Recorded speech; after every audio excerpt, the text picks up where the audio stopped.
Hello বন্ধুরা, আমি রবিন। আর এখন কথা বলবো কিল নামের একটা সিনেমা, তার ট্রেলার এসছে, তো সেটাই রিভিউ দেবো। তো কিল নামের এই সিনেমাটা তার মুক্তি পাবে 5ই জুলাই, এবং এই সিনেমাটা টরন্টো ইন্টারন্যাশনাল ফিল্ম ফেস্টিভ্যালে অলরেডি দেখানো হয়ে গেছে। এই মুভিটাকে মোস্ট ভায়োলেন্স মুভি বলা হচ্ছে, এবং এই মুভিটা অ্যাকশন জগতে ল্যান্ডমার্ক হতে চলেছে এরকমই শোনা যাচ্ছে।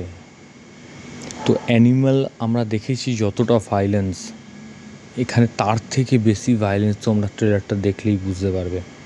এবং এই সিনেমাটা রোটান টমাটোসে 100% রেটিংয়ে আছে এই কিল সিনেমাটা।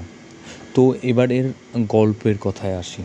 এর গল্প হচ্ছে একটা ট্রেন যেটা দিল্লি থেকে কোনো একটা জায়গায় যাচ্ছে, তো সেই ট্রেনের মধ্যে আর্মি অফিসারও ছিল, এবং সেই ট্রেনটাতে কিছু ডাকাত, মানে কিছু নয়, প্রায় 40 জন মতন ডাকাত উঠে পড়ে, এবং তারা প্রত্যেকটা মানুষকে, মানে সে ছোটো বড় হোক বা মেয়ে হোক ছেলে হোক, মানে মেরে ফেলছে, লুটপাট করছে, খুন করে ফেলছে। তো সেই জায়গা থেকে এই যে আর্মি অফিসার, আর্মির, সে কীভাবে মানে বাঁচায় মানুষজনকে, এবং যেভাবে এখানে ভায়োলেন্সটা দেখানো হয়েছে, এবং ট্রেলারের মধ্যে কিন্তু পুরোটাই দেখানো হয়েছে যে ভায়োলেন্স দেখানো হচ্ছে, যে ট্রেনের বাথরুমে টয়লেটের মধ্যে মুখ ঢুকিয়ে দেওয়া, এবং সেখানে একটা অ্যাকশন সিন। তাছাড়া আর্মি অফিসার এই চোখের মধ্যে ছুরি ঢুকিয়ে দেওয়া। তো এইরকম ধরনের ভায়োলেন্ট, মানে মারাত্মক কিছু এরকম জিনিস, মানে অ্যাকশন সিন দেখানো হয়েছে, যেগুলো আমরা অ্যানিম্যালের ক্ষেত্রে দেখেছি একরকম, কিন্তু এইখানে এই কিল সিনেমাতে আমরা দেখতে পাবো একদম টোটালি অন্যরকম একটা ভায়োলেন্স দেখতে পাবো। এবং যেই ট্রেনে ডাকাতরা উঠে প্রায় 40 জন মতন, তারা মানুষকে নির্বিচারে মানে লুটপাট করে খুন করে, কোনো ছোটো বড়ো মানে না। তো সেই জায়গা থেকে মানে এক একটা কামরা বন্ধ করছে, তাদেরকে লুটপাট করছে, খুন করছে। তো সেই জায়গা থেকে কীভাবে এই আর্মি অফিসার মানুষগুলোকে বাঁচাবে, এবং এই পুরো ঘটনাটাই হচ্ছে ট্রেনের মধ্যে।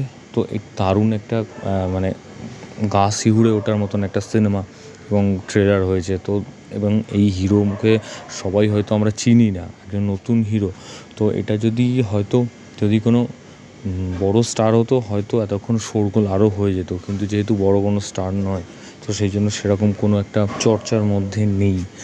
তবে ট্রেলারটা দারুণ হয়েছে, সিনেমাটা ভালো হবেই আশা করা যায়। এবং যারা গল্প দেখতে মানে সিনেমার ভেতরে গল্প খুঁজতে চাইছো, তো তাদের আমার মনে হয় মানে এই একটা ছোট্ট গল্প পাবে। কিন্তু যারা অ্যাকশন দেখতে ভালোবাসো, তাদের অবশ্যই এই সিনেমাটা দেখা উচিত। তো ট্রেলারটা আমার দারুণ লেগেছে, এবং 5 তারিখ রিলিজ করবে। তোমরা অবশ্যই দেখো, এবং এই ভিডিওটা তোমাদের কেমন লাগলো তোমরা কমেন্ট করে জানিও। যদি ভালো লেগে থাকে কমেন্ট সেকশানে কমেন্ট করে জানিয়ে দাও, এবং সাবস্ক্রাইব করো চ্যানেল বাংলা রিভিউ, এবং বেল আইকনে ক্লিক করতে বলো। বেল আইকনে ক্লিক করলে তোমরা সবার নোটিফিকেশন পেয়ে যাবে। ধন্যবাদ।